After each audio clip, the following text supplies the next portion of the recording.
Effectively updating your Twilio phone number directly through the console is crucial for seamless communication management. First, log into your Twilio console on the left-hand sidebar.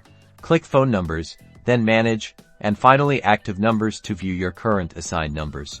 Locate the number you wish to replace from your active list and click on it on its configuration page. Scroll down to find and click the Release this number button. Confirm your action, and the number will be removed from your account.